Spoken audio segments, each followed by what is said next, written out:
In the gilded halls of royalty, stupidity wears a crown.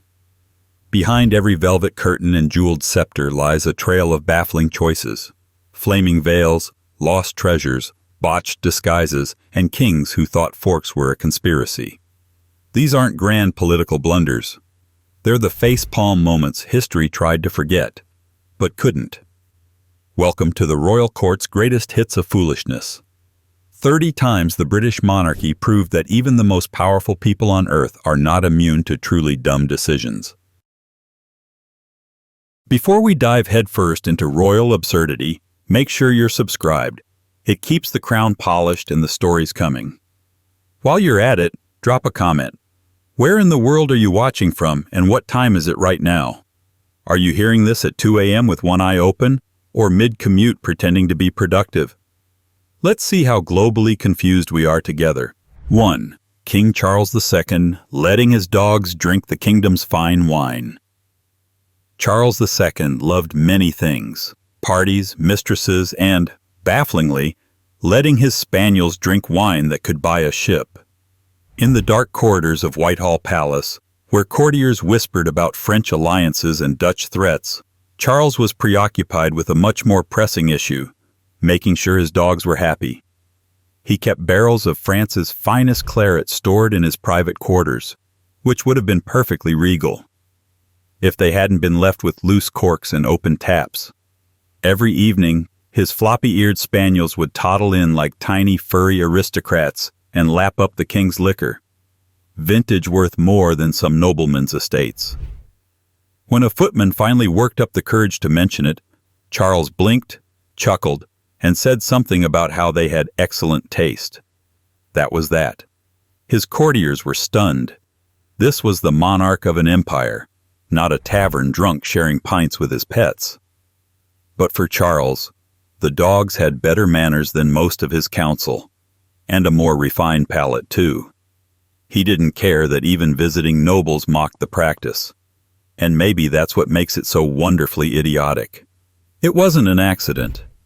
It was policy, a royal indulgence with teeth marks, which, surprisingly, wasn't the dumbest act of vanity in royal history. That title may belong to a prince so obsessed with his waistline, he quite literally passed out in public corsetry. 2. George IV, wearing a corset so tight. He fainted in public. George IV was a man of exquisite tastes and catastrophic self-image issues. Obsessed with appearances, he developed a deep and frankly tragic relationship with corsets. Not the noble kind, not the armor-plated kind, but the dainty waist-crushing kind more commonly found in boudoirs than battlefields. His goal? A 19-inch waist. His reality? A body bloated from years of overeating, drinking, and powdered wigs full of regrets. But reality never stopped a royal. Every morning, his valet would wrap, tug, and squeeze the future king into a boned torture device, turning him into a pale balloon with limbs. Then came the fainting spells, banquets, ceremonies, even solemn state events. The prince would keel over like a collapsed soufflé.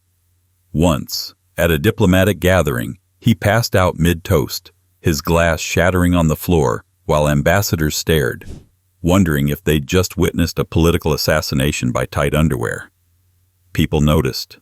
Newspapers were merciless. Caricatures showed him as a bloated figure cinched into oblivion. Satirists called him the porcelain prince, not for his delicacy, but because he kept cracking under pressure, literally. And yet, he never stopped. Image over oxygen, vanity over dignity. Still, George's vanity feels almost innocent next to what happened when a king made a royal marriage decision based on a painting and ended up regretting it the moment she walked through the door. And yes, he actually passed out in public, all in the name of fashion. If that doesn't earn a royal eye roll, what does? Quick pause before we move on. If you're enjoying this royal descent into madness, hit that subscribe button. It keeps the chaos coming. And while you're here, where are you tuning in from, and what time is it right now? Late night doom scrolling or lunch break detour? Let us know in the comments. We're building a global court of curious insomniacs. 3. Henry VIII, falling for the flattering portrait. Trick. It was supposed to be a political masterstroke. Instead, it became the Renaissance version of getting catfished. Henry VIII, ever the romantic tyrant, was on the hunt for a new wife. Advisors presented him with portraits of eligible noblewomen from across Europe. But it was the painting of Anne of Cleves that caught his eye. Soft features, elegant dress, eyes that promised diplomacy and fertility. He was smitten. The painter, Hans Holbein, had done his job a little too well. The moment Anne arrived in England, Henry rushed to greet his future queen in disguise, hoping for a romantic surprise. What he got instead was sheer disappointment. According to Henry, she looked nothing like the portrait. He called her a Flanders mare. Romantic, right? Now, was Anne actually unattractive? By most accounts, not particularly. But Henry had built up a fantasy, and she didn't match it. The tantrum he threw was legendary. He demanded the wedding be called off. It wasn't. He sulked through the marriage, then annulled it within months, citing non-consummation. Anne, to her credit, took the title King's Sister and lived in comfort, probably relieved to be done with him. Even courtiers who had survived years of Henry's wild moods couldn't help but cringe at how easily he was duped by a flattering brushstroke. It was a royal case of buyer's remorse, 16th century edition. And yet, for all his public humiliation, at least Henry didn't leave damning love letters in a box labeled "Definitely Not Evidence," like one tragically gullible queen did. 4. Mary, Queen of Scots. Hiding her love letters in an easily discoverable box. Mary, Queen of Scots, had many enemies: Protestant nobles, jealous cousins, and the entire English state apparatus breathing down her neck. You'd think that would inspire a little discretion. Instead, she stored the most incriminating evidence of her political and romantic life: passionate love letters to the ambitious and suspiciously well-timed Earl of Bothwell, in a box that was, by all accounts, hers. Not hidden behind a tapestry, not buried in a crypt, just a little fancy box that everyone knew belonged to the Queen. Inside, letters that, depending on your interpretation, suggested she was complicit in the murder of her husband, or at least extremely enthusiastic about moving on from him. When her enemies found the box, without much effort, mind you, they didn't even need to fake a conspiracy. Mary had effectively done the paperwork for them. The letters, dubbed the casket letters, became the smoking gun used to destroy her reputation. Mary swore they were forged, but, well, storing fake evidence in your own personal box doesn't scream innocence either. It wasn't just a blunder, it was self-sabotage in calligraphy. Yet somehow, even that wasn't as publicly humiliating as a king who tried to ride a horse inside his own palace, and almost succeeded. 5. George III. Trying to ride a horse. Indoors, George III, known for his eventual descent into confusion and delusion, once took royal eccentricity to new and extremely carpet-damaging heights. During one of his less lucid periods, the king developed the unshakable idea that his favorite horse needed to join him inside Buckingham House. Not the stables, not the courtyard, inside. Staff were horrified. Footmen pleaded, advisors stalled.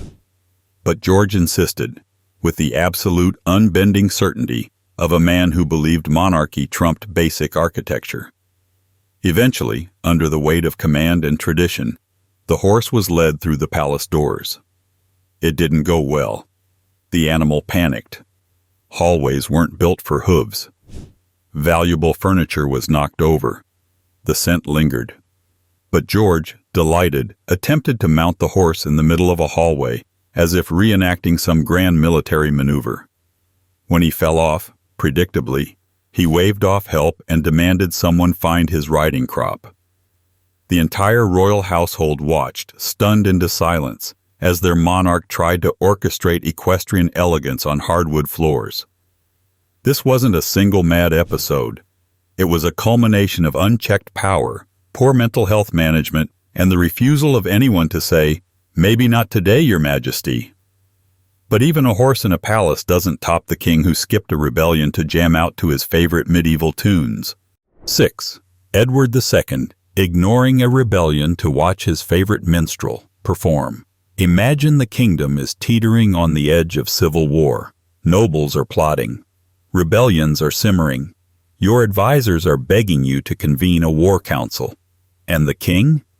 He's backstage, refusing to be interrupted during a lute solo. Edward II of England had many shortcomings as a ruler: poor judgment, worse allies, and an unwavering dedication to leisure.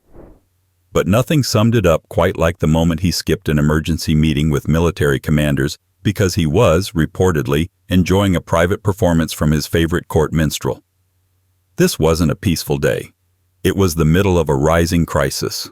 Armed rebellion was on the table, but Edward, charmed by the gentle strumming of medieval strings, waved off his generals. Music first, politics later, was the implied royal command. Contemporary chroniclers didn't pull punches. They mocked his priorities, questioned his masculinity, and described him as bewitched by frivolity. Even his allies were embarrassed. His enemies? Delighted. Every bad decision made their job easier. It wasn't just about distraction. It was about trust.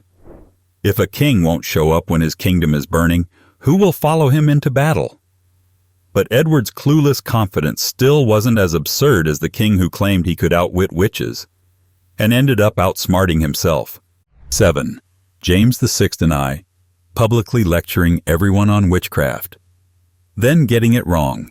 James VI of Scotland, who later became James III of England, was not just a king. He fancied himself a witch-hunting intellectual, a scholar warrior in the battle against dark magic, a man divinely chosen to protect the realm from sorcery by pointing at peasants and shouting, "Witch!" In the late 16th century, James published Daemonology, a very serious book full of very unserious ideas. He gave lectures. He held trials. He even attended interrogations personally, a king doubling as lead prosecutor. The public expected a master of wisdom. What they got was a monarch who couldn't tell the difference between magic and mildly eccentric behavior. He oversaw cases where old women were convicted for having cats, or sneezing weirdly, or being slightly grumpy near a cow that later died. James would insist these were signs of witchcraft, despite other scholars, even at the time, warning him that he was being manipulated by false testimony and sensationalism. Famously, he supported the conviction of people who were later proven to be innocent, usually after they'd been tortured into confessing. Meanwhile, actual frauds, people who clearly staged their possessions, fooled him completely. His obsession made him look credulous and petty, a royal scholar undone by his own superstition. And yet, the royal foolery didn't end with bookish paranoia. Sometimes it smelled faintly of cigarette smoke and melting lace. 8. Princess Margaret burning. Her wedding veil with a cigarette. The 1960 royal wedding of Princess Margaret was meant to be a spectacle of refinement, choreographed to perfection, draped in satin, and broadcast to a curious world. What nobody planned for was the bride setting herself on fire. Margaret, ever the rebellious royal, was known for her cigarette habit, elegant, defiant, and, in this case, combustible. Minutes before official wedding photographs were to be taken, she attempted to discreetly hide a lit cigarette behind her back. It didn't go well. The veil, a delicate, handcrafted piece of bridal symbolism, caught the flame almost instantly. Cue royal staff in full panic mode. Smoke, lace, gasps, and frantic swatting. The bride, instead of being horrified, reportedly laughed. A full, unapologetic laugh, as if to say, "Of course this would happen to me." The veil was saved, mostly. The photos went ahead, flawlessly staged. But the story leaked. And not just the smoke. The public loved it. Margaret became a strange kind of icon.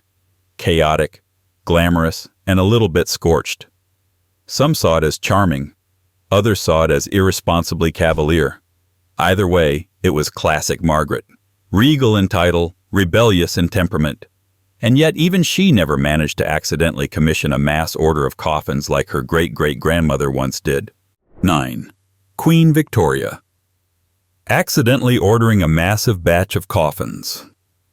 Queen Victoria, the widow in perpetual black, wasn't exactly known for her sense of levity. But even she had moments where regal solemnity turned into sheer logistical farce. In the 1870s, a clerical miscommunication led to one of the more morbid and absurd royal blunders in British history.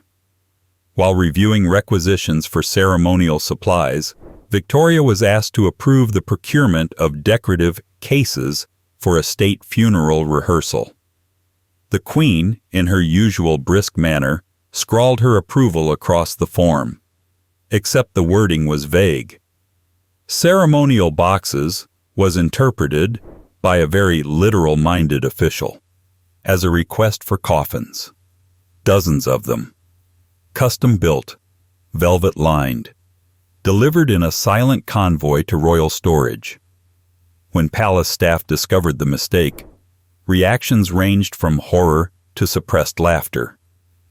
Even Victoria's own household struggled to explain the pile of perfectly crafted empty caskets.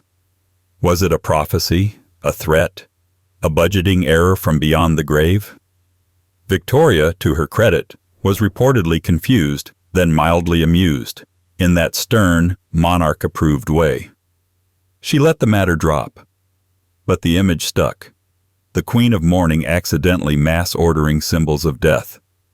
Still, even that doesn't beat the king who devoured an entire pigeon pie with his bare hands in front of horrified guests. 10. George III. Eating a whole pigeon pie, bare-handed at a formal dinner. There's eccentric. And then there's George III, rejecting cutlery and diving fist first into a pigeon pie at a formal dinner like a starving man at a village fair. By this point, George III's reputation was already delicate. His public behavior was becoming unpredictable, his comments increasingly odd, and his staff were quietly adjusting schedules around his more peculiar moods.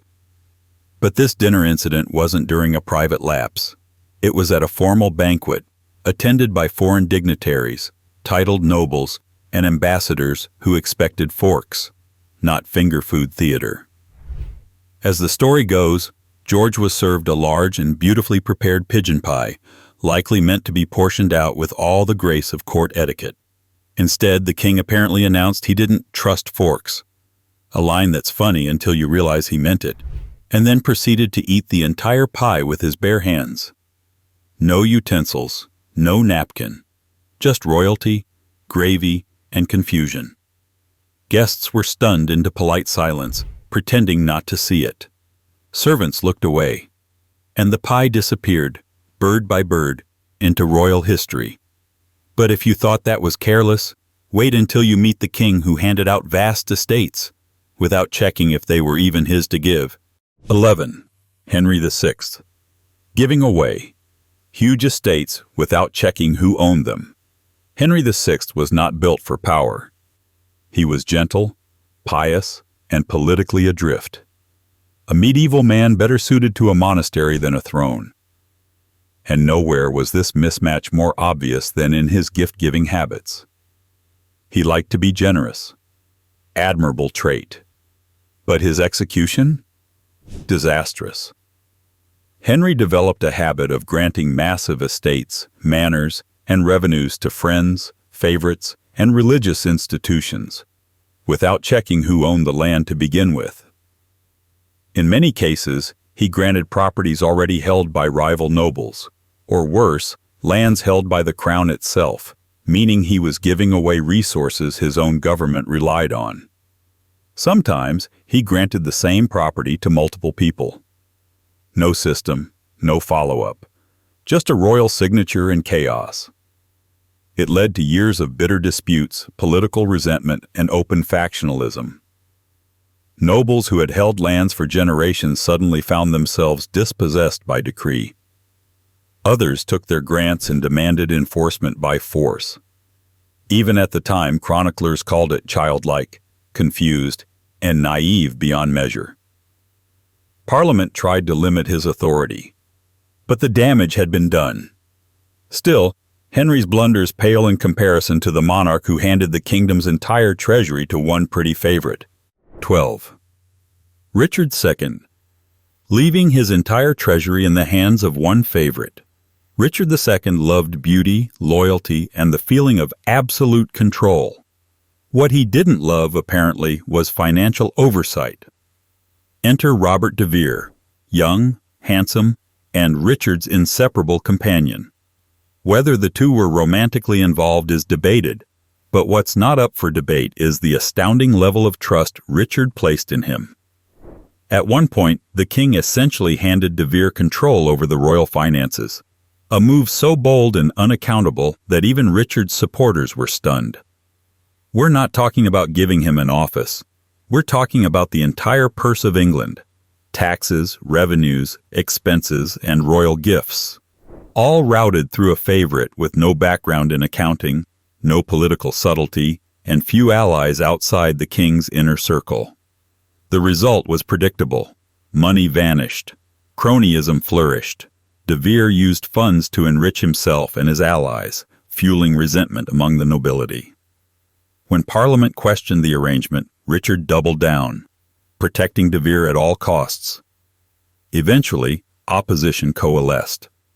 The Lords Appellant rose up, and de Vere was exiled after a failed military escapade. Richard, humiliated, never fully recovered politically. But if trusting one man with a nation's fortune seems reckless, just wait until you hear about the king who went hunting in a forest full of enemies. 13. William II. Going hunting in a forest filled with enemies. William II, also known as William Rufus, was not what you'd call universally beloved. His reign was marked by tension with the nobility, tension with the church, and, well, tension with just about anyone who didn't enjoy arbitrary taxes and aggressive royal tantrums.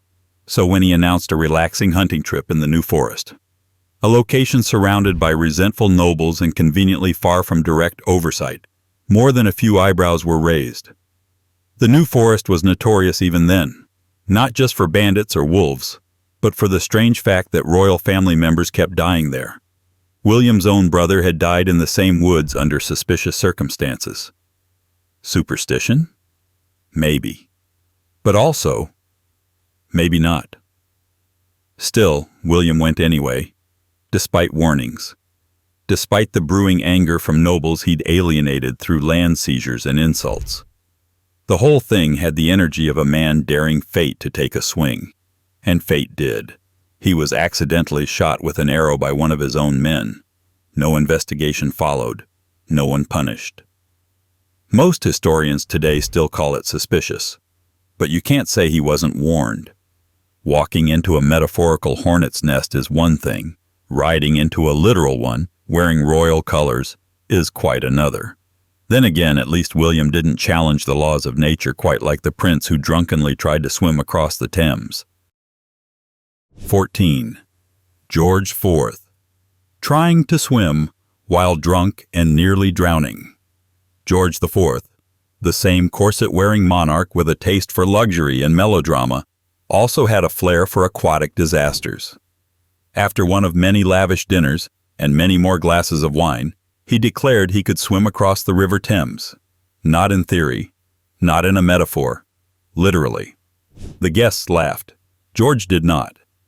This was a royal dare to himself, a testament to his vigor, bravery, and wildly inflated sense of his own physical ability. He marched down to the riverbank, shed most of his ceremonial layers, and plunged into the murky water. It went badly almost immediately. The current was too strong, his coordination too poor, and his sense of direction non-existent. Within moments, guards had to dive in to rescue him. When pulled ashore, sputtering and embarrassed, he reportedly insisted that he'd meant to stop there anyway. It wasn't the first time he'd attempted something ridiculous under the influence, but this incident stuck. Partly because it was dangerous, mostly because it was stupid. And yet, royal drowsiness may still outmatch royal drunkenness, because the next queen couldn't even stay awake during her own council meetings. 15. Queen Anne, falling asleep. During her own council meetings, Queen Anne ruled during a time of war, shifting alliances, and deep political tension. But if her ministers expected focused leadership, they were often met with the gentle sounds of royal snoring. Anne had chronic health issues, including severe gout, poor vision, and intense fatigue. These were not her fault. What was harder to excuse was her tendency to fall asleep mid-meeting, sometimes loudly, often in front of startled diplomats. The most senior officials in Britain would be deep in debate over matters of war or law, only to look up and realize their monarch was slumped in her chair, out cold. Courtiers developed a practiced silence about it, acting as though nothing had happened, waiting patiently for her to wake up and pretend she hadn't just missed a treaty proposal. Satirists, however, were not so kind. Pamphlets mocked her royal rest, and caricatures depicted her asleep while the kingdom burned. It became an open joke in Parliament that nothing could begin until Her Majesty had her nap. Her leadership wasn't ineffective overall, but her image suffered. A ruler dozing through decisions sends a clear message: someone else is running the show. Still, even she managed to stay more alert than the king who bet away a small fortune over a few unlucky dice rolls. 16. Henry V. Betting a fortune on a dice game. And losing Henry V is mostly remembered as a war hero. The Battle of Agincourt, stirring speeches, and Shakespearean glory. But there's a lesser-known chapter to his legend. The night he gambled like a man who thought numbers bowed to royalty. At some point during his military campaigns, Henry found himself in high spirits, or at least high on adrenaline and ambition. With his soldiers celebrating, the young king sat down at a dice game and decided to bet, not just for fun, for serious money. Eyewitnesses and later chroniclers claimed he lost an enormous sum in a single evening, the kind of royal fortune that could have outfitted a regiment or two. It wasn't just a harmless splurge. He paid up. No royal privilege, no debt postponement.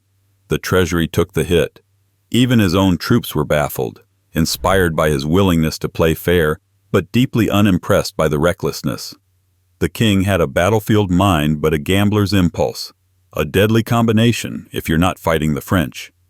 And yet, Henry's gamble was still arguably more dignified than the king who tried to sneak out of England dressed as a clergyman, and failed miserably. 17. James II, trying to flee England, dressed as a priest. When James II realized his reign was collapsing during the Glorious Revolution, he didn't rally troops or deliver a rousing speech. He reached for a disguise. His plan? Escape to France dressed as a humble priest.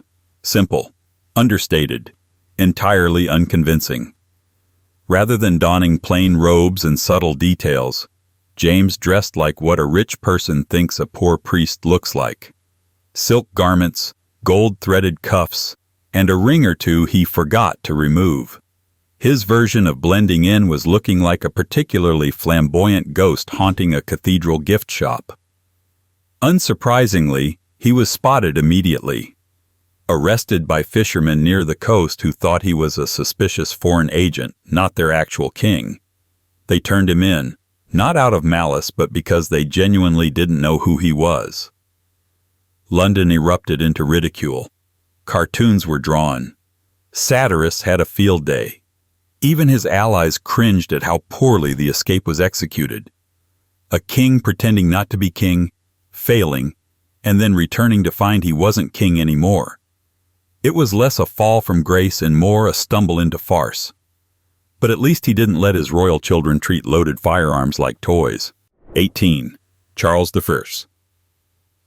Letting his children play with loaded pistols. In an era when monarchs were supposed to be the absolute image of order and discipline, Charles I apparently missed the memo, especially when it came to parenting. Eyewitness accounts and letters from courtiers described the king's alarming nonchalance as his young children ran through the palace halls, armed. Not with wooden toys or blunted swords, but actual pistols. Loaded, functional, and waved around with the carefree abandon of royal toddlers. When concerned guests brought this to the king's attention, gently, one would hope, given his track record with criticism, Charles brushed it off. He reportedly insisted the children were just playing and that the pistols were part of their education, to which even his supporters raised eyebrows. It was the 1600s, sure, but the idea that training royal heirs in firearms should start with unsupervised play in silk stockings was baffling then, too. More than one visiting diplomat reportedly shortened their stay to avoid any sudden accidents. Charles was famously detached, but this was something else. A monarch with one eye on divine right and the other closed entirely. Still, his recklessness couldn't hold a candle to the queen who tried to dispose of private letters, and nearly took the whole palace with her. 19. Mary I burning private letters in her bedroom fireplace, and starting a fire. Mary I of England, known to history for her iron resolve and stormy reign, found herself undone one evening by a far less dramatic force: poor fire safety. Paranoid, understandably, given her unsteady throne, Mary decided to destroy a stash of private letters, sensitive correspondence, political notes, and potentially incriminating thoughts meant for the flames, not the record books. So she took matters into her own royal hands, marched to her private quarters, and tossed the papers into her bedroom fireplace. Unfortunately, she overestimated the capacity of a modest Tudor hearth and underestimated how quickly dry parchment could erupt into chaos. In a matter of moments, the blaze spread from the grate to the surrounding furnishings. Smoke poured through the chambers. Servants rushed in. The queen had to be ushered out as her rooms filled with smoke and confusion. The letters were destroyed, mission accomplished. But so were the drapes, part of the rug, and several priceless tapestries. Her advisors were not amused. Even in a court full of political firestorms, this one felt especially literal. Still, as personal royal fiascos go, it doesn't quite top the prince who partied so hard he lost his entire uniform, and his identity with it. 20. Prince George, Duke of Kent, losing his uniform. While partying, Prince George, Duke of Kent, younger brother to Edward VIII and George VI, lived fast, dressed well, and partied even harder. A man of charm and scandal, he once managed to pull off a vanishing act so absurd it nearly defied belief. During a high society costume party, the kind where nobility pretend to be peasants and servants pretend not to notice, George fully leaned into the theme. Drinks flowed, disguises blurred lines, and somewhere between his sixth cocktail and his midnight toast, he lost his official military uniform. Not misplaced, not tucked into a corner. Gone. When the night ended, George tried to return to the palace, still dressed in costume, only to be stopped at the gate. The guards didn't recognize him. No ID, no uniform, just a slightly disheveled man in period dress claiming to be royalty. They didn't believe him. He had to wait for someone from inside the palace to confirm his identity. A long, embarrassing pause for a man used to walking through any door. It was absurd, but not as absurd as the king who insisted he knew the correct royal salute and ended up teaching it completely wrong. 21. Edward VIII, teaching Wallis Simpson how to give the royal salute. Wrong. Edward VIII had many talents: charming a room, dodging responsibility, and rewriting centuries of tradition on a whim. But his most underrated skill? Misteaching protocol with total confidence. While courting Wallis Simpson, the twice-divorced American socialite who would eventually cost him his crown, Edward took it upon himself to show her the intricacies of royal behavior: handshakes, curtsies, salutes, the whole parade. Unfortunately, when it came to the royal salute, that formal gesture expected during military occasions or official events, Edward taught her incorrectly. Not slightly off, entirely wrong. The moment of truth came during a public engagement. Wallis, standing beside Edward, lifted her arm and gave a stiff, awkward salute, that sent a ripple of disbelief through the assembled crowd. Photographers captured it. Newspapers whispered. Protocol officers nearly choked. The irony? Edward doubled down, insisting it was correct. Courtiers were too flustered, or too tired, to correct him, and Wallace kept doing it, for weeks, maybe longer. The result? A bizarre, unofficial version of the royal salute entered the visual record, attached forever to a couple who never quite fit the mold. Yet even that display of misinformed confidence couldn't match the queen who accidentally wore her ceremonial dress entirely backwards. 22. Queen Caroline of Brunswick. Walking into a ceremony. Wearing her dress backwards. Queen Caroline of Brunswick, estranged wife of George IV and professional royal embarrassment magnate, had a habit of making headlines, often unintentionally. But among her many social misfires, one moment stands out for its sheer theatrical clumsiness. At a formal state ceremony, the kind where every movement is rehearsed, every ribbon starched into position, Caroline arrived wearing her dress, completely backwards. Not inside out, backwards. Lace-up bodice in front, train dragging in the wrong direction, buttons straining in confusion. Courtiers froze. Was it a political statement? A fashion innovation? A prank? No, just a royal oversight of spectacular scale. And it didn't help that Caroline, famously defiant, either didn't notice or pretended not to. She walked in, greeted nobles with all the grace of someone completely unaware that her outfit looked like it had been assembled in the dark. The whispers came instantly. Is she drunk? Did no one dress her? Was this intentional? The court, never kind to her, had a field day. Satirists lampooned the incident as symbolic of her entire relationship with the crown, backward, disjointed, and impossible to ignore. And yet, few wardrobe failures end with palace staff having to extract a princess from a window frame. 23. Princess Louise, getting stuck in a window while sneaking out. Princess Louise, the rebellious daughter of Queen Victoria, was clever, artistic, and notoriously fond of bending rules. But sometimes the rules bent back. One evening, determined to sneak away for a private meeting, history has politely avoided the details, Louise attempted a classic maneuver: exit via the window. Unfortunately for her, Victorian architecture wasn't designed for covert royal escapes. Nor was Victorian fashion. Midway through her descent, something went wrong. A miscalculation in angles, corsetry, or gravity. She got stuck, not slightly jammed. Fully wedged in the frame, suspended above the ground, a princess turned architectural fixture. Guards, alerted by muffled sounds and clumsy thrashing, rushed to the scene. What they found was both surreal and deeply awkward. The queen's daughter hanging half in and half out of the palace, helpless and increasingly annoyed. It took several staff members and a great deal of caution to unstick her. She was returned to her room. The meeting? Missed. The gossip? Immediate. The royal family tried to keep it quiet, but word spread, as it tends to when a princess gets lodged in masonry. Still, that was a minor jam compared to the king who lost the crown jewels. Literally. In a swamp. 24. King John. Losing the crown. Jewels in a swamp.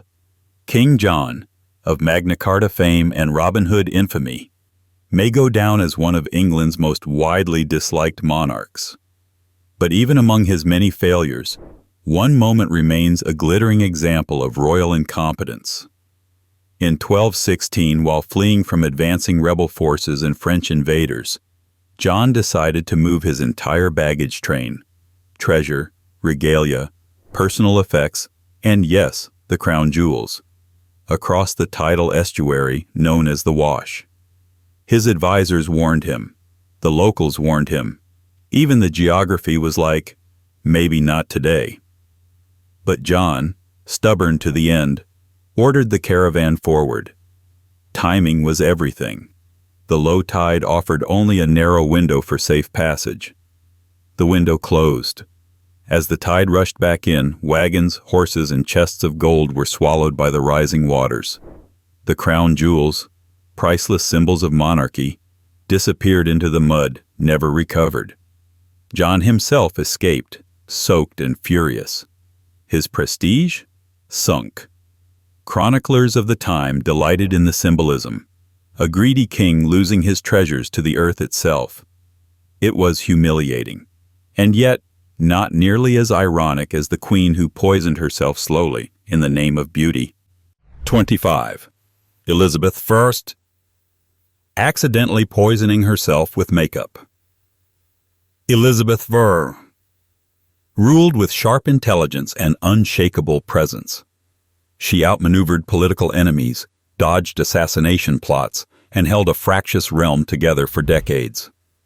But for all her shrewdness on the throne, she committed one painfully slow mistake, right on her own face.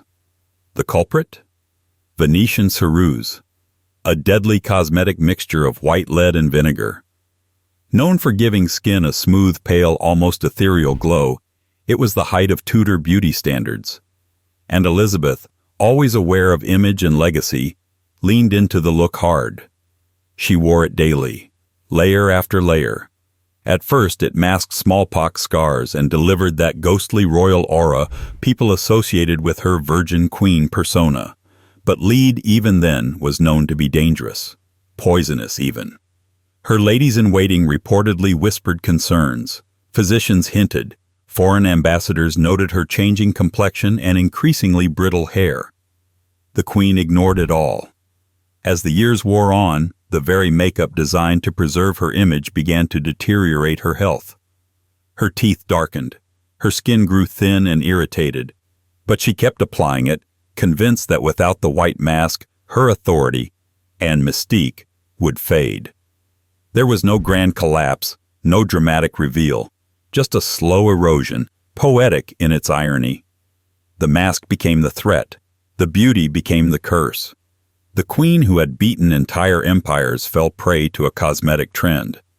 But at least Elizabeth kept her royal policies consistent. Unlike the king who invented one on the spot, in public, without telling his ministers. 26. William IV, publicly announcing a policy that didn't exist. William IV, the so-called Sailor King, was known for his blunt honesty, down-to-earth manner, and complete lack of political filter. While that made him oddly endearing to the public, it also made him a royal headache for anyone trying to run a halfway functional government. The defining moment of this particular chaos came during a public address. A formal state occasion, press in attendance, dignitaries watching closely. And William, apparently caught in a mix of enthusiasm and confusion, proudly announced a new national policy. It had to do with parliamentary reform, or shipping subsidies, or church funding. No one's quite sure, because the policy didn't exist. There had been no discussion with ministers, no draft, no debate. William just made it up. His cabinet panicked. Advisors scrambled behind the scenes, trying to reinterpret his words into something plausible. Newspapers latched onto the story, asking why the new measure hadn't been implemented. Parliament was cornered into pretending the king's surprise statement was actually a bold initiative in progress. It wasn't the announcement itself that caused lasting damage. It was the precedent.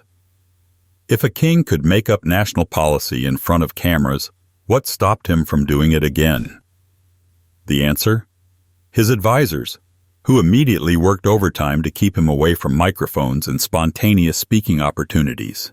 And yet, even an unscripted policy was less catastrophic than the queen who handed her children's fate to a man history would remember as their captor. 27. Queen Elizabeth Woodville, letting her enemies control her son's safety. Elizabeth Woodville had survived political storms, rebellions, and outright coups. As queen consort to Edward IV, she was no stranger to the treacherous dance of dynastic power.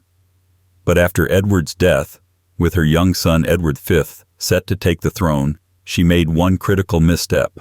She trusted the wrong man. Richard, Duke of Gloucester, her late husband's brother, appeared to be a protector, loyal, composed, with a reputation for stability. When he asked to take custody of the young king for his safety before the coronation, Elizabeth, under pressure, agreed. It was, she reasoned, a temporary arrangement. It wasn't. Edward V and his younger brother were taken to the Tower of London, allegedly for their protection, but they never emerged. What followed was one of the most chilling chapters in English royal history, the disappearance of the princes in the Tower. Rumors flew. Accusations circled. Elizabeth's trust was called not just naive, but devastating. Contemporaries and later historians have debated whether she had a choice. But even in her own time, many whispered that she should have known better. Gloucester had too much to gain. The warning signs were there. By handing over her son, she may have handed over the dynasty's future. Her error wasn't just personal, it echoed for generations. Still, it wasn't the only case of royals swallowing consequences for poor judgment, sometimes quite literally, as the next king did over a spoiled dish he simply didn't want to send back. 28. George Wurst, eating spoiled fish because he didn't want to offend the cook. George. I wasn't known for his subtlety, charm, or connection to the English people. A German-speaking king ruling an English kingdom, he was often seen as distant, awkward, and oddly passive, unless money or food were involved. Which brings us to the fish incident.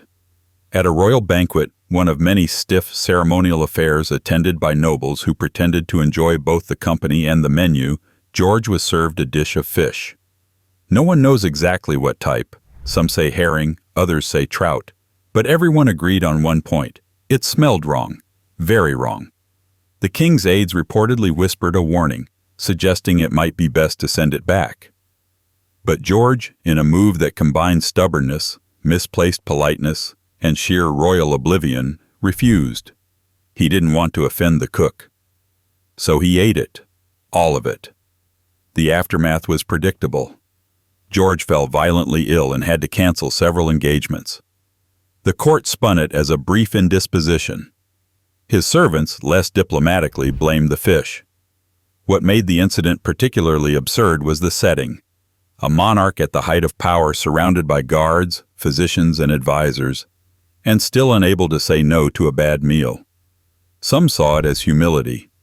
Others called it idiocy wrapped in royal protocol. But the real irony? A man who ruled by divine right still couldn't avoid food poisoning because he was too polite. Even so, that's still not quite as short-sighted as the time a king wore full-body armor during a summer parade. 29. James IV, wearing a heavy armor suit on a hot day and passing out. James IV of Scotland was not a weak king. In fact, he was widely admired, literate, intelligent, and fluent in multiple languages. He was also known for his flair for grandeur and a passion for chivalric pageantry. But one summer afternoon, his love of theatrical optics collided violently with the laws of thermodynamics. During a royal procession meant to inspire awe and signal the strength of the crown, James insisted on wearing full ceremonial armor, head to toe, gleaming metal, elaborate embellishments. There were no immediate threats, no enemies in sight, just cheering citizens, dignitaries, and a blazing sun.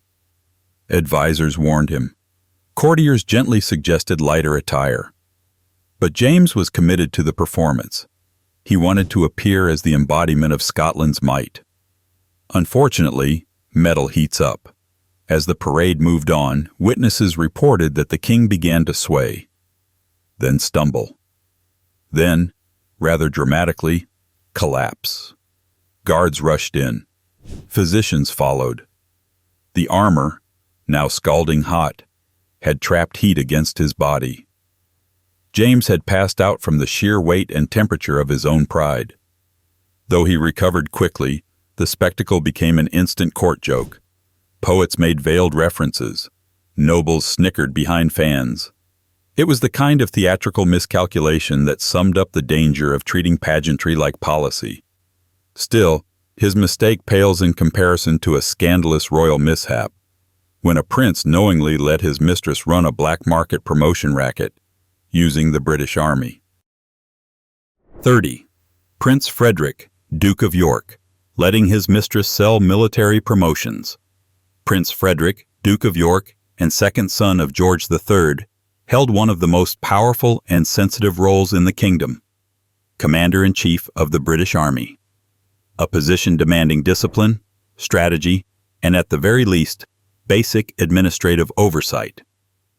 Instead, he handed the keys, quite literally, to his mistress. Enter Mary Ann Clark, a charming, ambitious woman who quickly realized that being close to the Duke came with certain opportunities, namely, the ability to sell military commissions. For the right price, a young gentleman could bypass merit, experience, or sanity and buy himself an officer's rank. All Clark needed to do was drop a word in the Duke's ear, or imply that she had. Here's the kicker. Frederick knew. Testimony during a scandalous public inquiry revealed that he was fully aware Clark was running a side business in military corruption. He didn't just ignore it, he let it fester. By the time the story broke in Parliament, the damage was done. Public trust plummeted. The Army's reputation took a serious hit. Frederick was forced to resign in disgrace, though he was later quietly reinstated. It wasn't just foolish. It was institutional sabotage by sheer laziness. And so ends our 30-part tour of royal disasters, self-inflicted wounds, and moments of majestic absurdity. Crowns may sparkle, but stupidity, it seems, is hereditary, is